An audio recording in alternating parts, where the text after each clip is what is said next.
éternellement. Amen. Et cet homme, c'est toi, cet homme, c'est moi. Amen. Durant toute l'année 2024, le Seigneur nous a fait grâce. Nous avons travaillé, nous avons vu la main du Seigneur.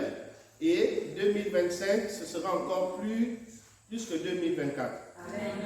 Amen. Amen. Mais la particularité de 2025, c'est que Dieu aimerait travailler encore, en fait, j'ai reçu comme si il devait donner un peu plus d'onction pour des missions encore plus grandes. L'onction vient pour une mission, pour un but. Et lorsque l'onction vient, c'est pour des hommes et des femmes obéissants et obéissantes.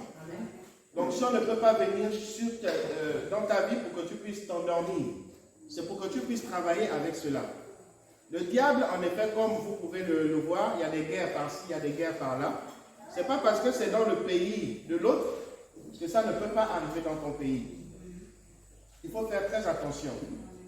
Quand ces choses commencent, on ne sait pas quand ça termine. Ce que j'ai reçu, c'est que le Gabon devait rentrer dans une phase assez difficile, assez cruciale. Et cela, deux camps, c'est-à-dire deux armées, enfin deux corps d'armées, de manière opposée, devaient s'affronter. Et la population, dans tout ça, devait prendre des coups. L'autre devait tuer pour dire que c'est l'autre qui a tué, et voilà le problème. 2025 pour le Gabon est une année électorale. Nous connaissons tous ce qui s'est passé, il y a eu une transition. Et dans cette transition, nous avons pleinement joué notre rôle, afin qu'une stratégie soit ôtée sans qu'une seule goutte de sang ne tombe sur le sol gabonais. C'est ce qui a été fait. Nous avons encore la responsabilité de mener cette transition-là à bon port, afin qu'il n'y ait aucune goutte de sang. Nous sommes des Samsons, le Gabon. Le Seigneur nous a confié ce pays et nous devons veiller sur ce pays-là qu'est le Gabon. Amen. Amen. Donc, menons notre combat tranquillement. Je voudrais mettre une virgule en disant que les élections ne se passeront pas seulement au Gabon. Au Cameroun, ce sera la même chose. Ayez les yeux spirituels pour comprendre certaines choses. Au Cameroun, juste à côté, ça fait c'est le président le plus vieux. Il n'y a pas un président plus ancien que lui. Donc cette transition, et le Gabon juste à côté aussi, apprenons à voir des choses d'une autre manière. Nous, notre arme, l'arme que nous avons, c'est la prière. Il y a des principautés, il y a des autorités qui se sont levées et ont résolu faire des choses. Alors nous, à notre niveau aussi, nous devons nous lever pour contrecarrer cela. Le Seigneur compte sur nous. Le Seigneur nous regarde. Amen. C'est notre combat, c'est notre responsabilité de prier pour le Cameroun, pour tous les pays où les élections vont se passer, afin qu'il y ait la calmie. Amen.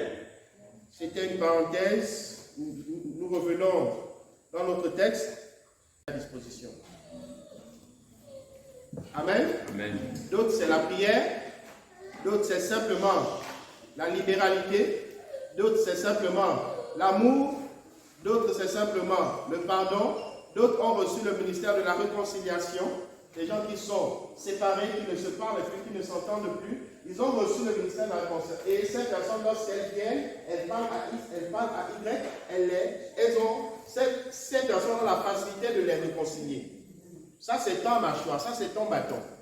D'autres personnes ont la facilité de comprendre les mathématiques et ont la facilité de transmettre les mathématiques. Ça, c'est ta mâchoire. Tu sauves des âmes en enseignant, en faisant comprendre X ou Y chose. D'autres, c'est la philosophie. D'autres, c'est ceci, d'autres, c'est cela. Donc, Dieu se sert de tout ce que nous pouvons avoir afin de sauver des âmes. Amen. Ne t'éloigne pas de ce que le Seigneur a mis entre tes mains. C'est pour sa gloire que cela est là. Allons-y. Au verset 17, quand il eut achevé de parler. Ici, tu as une identité. Quand tu sors de l'église, tu as une autre identité. Non, Dieu n'a plus besoin de ce genre de personnes. Il est temps pour toi, il est temps pour moi de changer et de prendre une décision déterminante pour les 10 ou les 20 prochaines années. L'Église des disciples, en général, lors du conseil, a eu à prendre certaines décisions. Parce que justement, c'est une tournure décisive pour toi, pour moi, pour l'Église des disciples, pour le monde entier, c'est une tournure décisive.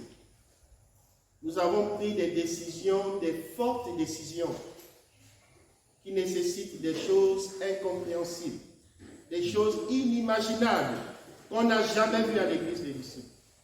Pourquoi nous le faisons? Parce que le Seigneur nous appelle à aller à une autre dimension. Amen. Amen. Et cette autre dimension nécessite des hommes et des femmes qui soient capables de maintenir, de retenir, de mûrir la mission et la responsabilité qui nous incombe tous. Ce n'est même si c'est 50 millions, comme je pouvais dire, même si c'est 100 millions, Dieu a besoin que cela se fasse. Amen. Nous n'avons pas à attendre de X ou de Y subvention. Mais nous nous attendons uniquement au Seigneur. Amen. Amen. Qu'est-ce que tu as fait? Et pourquoi attends-tu du repos? Samson voulait se reposer et il avait soif. Il avait soif parce qu'il a beaucoup travaillé. Il avait soif parce qu'il a beaucoup combattu et c'était normal qu'il s'adresse maintenant à son Dieu. Mais toi, tu ne travailles pas, mais tu dis, Seigneur, je suis fatigué. Seigneur, bénis-moi, Seigneur, bénis-moi. Il va te bénir sur quelle base? Quels sont les éléments? Qu'est-ce que tu as fait? Qu'est-ce que tu as travaillé? Commence par ça. Amen. Voilà. Pressé, verset 18, pressé par la soif, il invoqua l'Éternel et dit, c'est toi qui as permis par la main de ton serviteur cette grande délivrance. Et maintenant, mourrai-je de soif et tomberai-je entre les mains des incirconcis? Dieu se sert toujours de ta main et se servira toujours de tes mains pour opérer des miracles. Amen. Amen. Les mains que vous voyez levées là, ça fait des années, ces mains n'ont pas frappé sur une personne. Et ne le feront même pas. Même sur un bébé. Ça, ce sont mes choses à moi.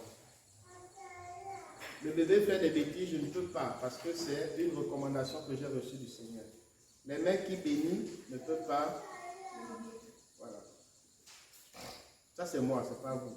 Si vous tuez, vous faites vos choses, ça vous engage. Mais moi, c'est ça. Parce que ma route, mon couloir, c'est pas de faire du mal. C'est de bénir, d'aider, de soutenir. Amen. Alors toi, tu ne dois pas aussi, tu dois aussi prendre des risques comme vital. Si vous ne le faites pas, vous ne vous sentez pas bien. Là, ce sont les signes que votre cœur est enflammé. Là, ce sont les signes que vos cœurs sont à Jésus. Lorsque l'amour règne dans vos cœurs, ça veut dire que vous êtes enflammé pour Jésus. Lorsque la compassion règne dans vos cœurs, vous êtes enflammé pour Jésus. Quel que soit le mal que les gens aient pu vous faire, on vous a fait, c'est monté, c'est descendu, laissez ces choses-là en 2024. Ne rentrez pas dans une autre dimension. Dieu ne peut pas vous élever parce que vous trimballez des choses pendant des années. Il y a des alliances qui se sont contractées avec des grands-pères, des arrière-grands-pères. Ma descendance sera maudite, sera comme ça. Mais vous pouvez remarquer que le cœur de ces personnes était noir. Ils étaient méchants. Ils étaient vraiment ténébreux. Parce qu'ils ne voulaient pas voir leur descendance évoluer. Il y a des gens qui sont extrêmement méchants sur cette terre. Mais ce n'est pas notre cas. Il doit aussi exister des gens extrêmement bons. Amen. Afin de contrecarrer ce genre de personnes. D'accord? Amen. Si ton frère tombe dans le péché, ce n'est pas une raison pour toi de le condamner. Non, aide-le à se relever. Et Dieu te bénira. On va aller 1 Jean chapitre 4. Amen.